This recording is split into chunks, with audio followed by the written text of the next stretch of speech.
फिरोजाबाद में दीपावली के त्योहार से पहले पुलिस ने अवैध पटाखों का जखीरा बरामद कर लिया है। करीब 100 किलोग्राम पटाखों की कीमत 1 लाख से ज्यादा रुपए की बताई जा रही है। पुलिस ने यहाँ एक आरोपी को भी गिरफ्तार किया है। पुलिस ने लगातार अवैध पटाखों की बिक्री करने वालों के खिलाफ अभियान चला रही है। इस अभियान के तहत थाना दक्षिण क्षेत्र के नगला मोती मोहल्ले में पुलिस ने छापेमारी की कार्रवाई की। इस दौरान पुलिस पटाखों का जखीरा एक आरोपी के पास से बरामद किया, जिसके बाद उस आरोपी के खिलाफ कार्रवाई की गई। बात कर लेते हैं बागपत की, जहां त्योहारों को लेकर प्रशासन अलर्ट मोड पर नजर आ रहा है। जिसके बाद जिलाधिकारी राजकमल यादव के निर्देशन में जिले में नकली मावा बनाने वालों पर लगातार कार्रवाई की जा रही है।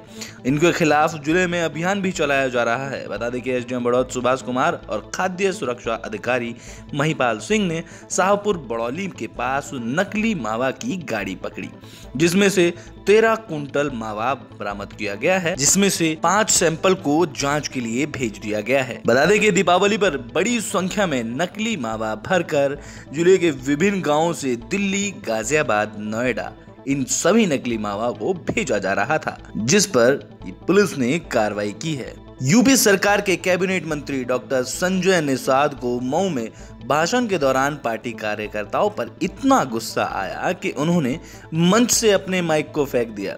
दरअसल जब संजय निषाद कार्यकर्ताओं को संबोधित कर रहे थे तो कुछ कार्यकर्ता उनकी बात ना सुनकर शोरगुल कर रहे थे, जिसके चलते मंत्री का पारा 7वें आसमान पर चढ़ गया और उन्होंने स्टेज पर ही माइक फेंक दिया।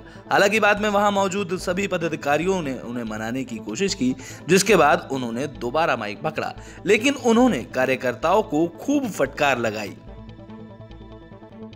एआईएमआईएम के प्रदेश अध्यक्ष शौकत अली का विवादित बयान सामने आया। बता दें कि एआईएमआईएम के प्रदेश अध्यक्ष शौकत अली ने कहा कि हम 3 शादियां करते हैं, लेकिन तीनों पत्नियों को बराबर सम्मान देते हैं। जो एक शादी करते हैं और 3 पत्नियां अलग से रखते हैं और समाज में छुपाते हैं, वो गलत हैं या हम गलत हैं। शौकत अली ने ये बयान एक संबोधन में दिया था।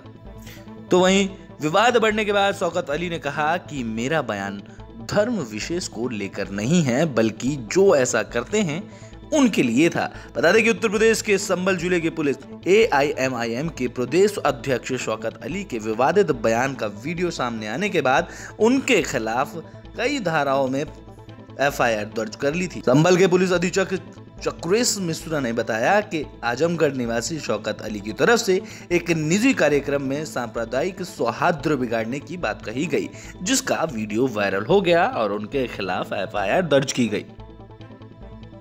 के मुजफ्फरनगर में स्थित राजकीय इंटर कॉलेज के मैदान में किसान मजदूर संगठन की तरफ से किसान अधिकार रैली का आयोजन किया गया, जिसमें आसपास के जिलों से हजारों की तादाद में किसानों ने बढ़ चढ़कर हिस्सा लिया। इस दौरान रैली के मंच से किसानों की मांगों को लेकर किसान मजदूर संगठन की तरफ से राष्ट्रपति के नाम ज्ञापन भी जिला प्रशासन को सौंपा गया। वहीं रैली के दौरान किसान मजदूर संगठन के राष्ट्रीय अध्यक्ष ठाकुर पूरन सिंह ने सरकार को आड़े हाथ लेते हुए कहा कि यह रैली किसान मजदूर बेरोजगार अधिकार के लिए रैली है। संगठन अध्यक्ष ठाकुर पूरन सिंह ने सरकार पर वादा खिलाफी का आरोप लगाते हुए कहा कि यह सरकार अपना वादा पूरा नहीं कर रही है। वर्तमान में यह सरकार संवाद कर रहे हैं और अगर उनकी बात नहीं सुनी गई तो विवाद होना निश्चित है। बता दें कि संगठन अध्यक्ष ठाकुर पूरन सिंह ने आगे कहा कि यह सरकार नहीं चाहती कि किसान के सिर से कर्ज उतरे, युवाओं की बेरोजगारी दूर हो, इसलिए चुनाव आते ही किसानों का कर्ज माफ करने और बेरोजगार युवाओं को रोजगार देने की बात कही जाती है। इससे लोग लालच में उन्हें वोट दे दें, जबकि सदन में जितने लोग बैठे हुए हैं वह सब लोग बेरोजगार हैं। तो बात करते हैं सिद्धार्थनगर की, जहां सिद्धार्थनगर में पीईटी की परीक्षा में मुन्ना भाई पकड़े गए। बता दें कि सिद्धार्थनगर में पीईटी की परीक्षा में फर्जी परीक्षार्थी पकड़ा गया है, जहां बासुई रतन सेन डिग्री कॉलेज में टीचर और स्टाफ ने दूसरे की जगह परीक्षा दे रहे एक लड़के को पकड़ा और उसको पुलिस के हवाले कर दिया। मानसी पुलिस ने थाने में ले जाकर लड़के से पूछताछ की और इस मामले में एसएचओ वेद प्रकाश श्रीवास्तव ने बताया कि परीक्षार्थी प्रियांशु कुमार मौर्य की जगह फर्जी परीक्षार्थी पप्पू कुमार यादव, जो कि बिहार से है, वो अपने परीक्षा करने बैठा था, जहां उसको पकड़कर मुकदमा दर्ज कर आगे की कार्रवाई की जा रही है। तो बता दें कि सिद्धार्थनगर में पीईटी की परीक्षा में अब मुन्ना भाई एमबीबीएस को पकड़ लिया गया है, जो कि दूसरे विद्यार्थी की जगह अब खुद परीक्षा देने आया था। सिद्धार्थनगर में छेड़खानी के आरोप में एक युवक के साथ उसको बांध पीट कर पिटाई की गई, जिसके बाद दबंगों ने उसका सिर भी मुंडवा दिया। इटावा थाना क्षेत्र के एक स्कूल से घर लौट रही छात्राओं के साथ कथित रूप से छेड़खानी के मामले में ग्रामीणों की तरफ से 2 युवकों को बंधक बनाकर पिटाई करने के बाद एक युवक के सिर के बाल मुड़वा देने का मामला सामने आया।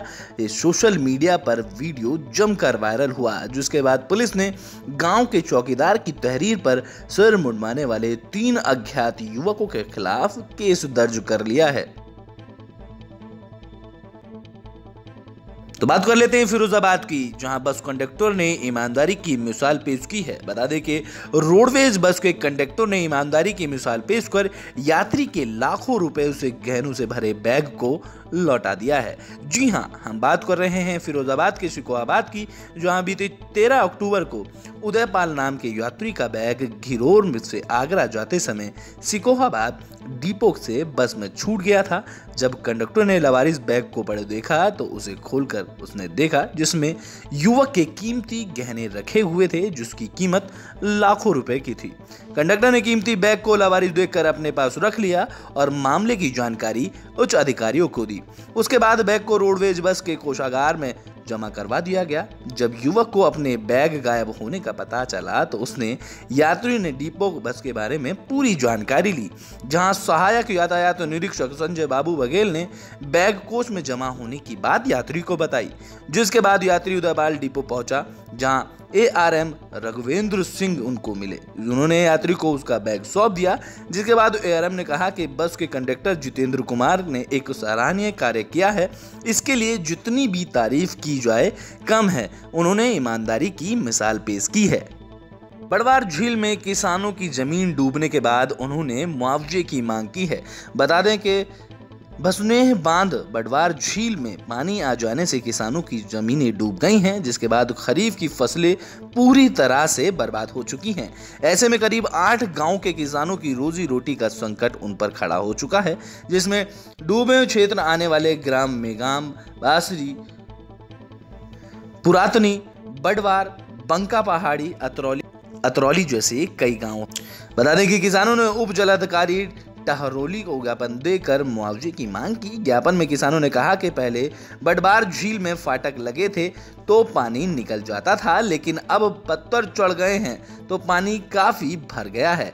इतना ही नहीं, गांव के किसानों ने इससे पहले भी इसको लेकर कई बार शिकायत की है और जमीन के मुआवजे की मांग की है।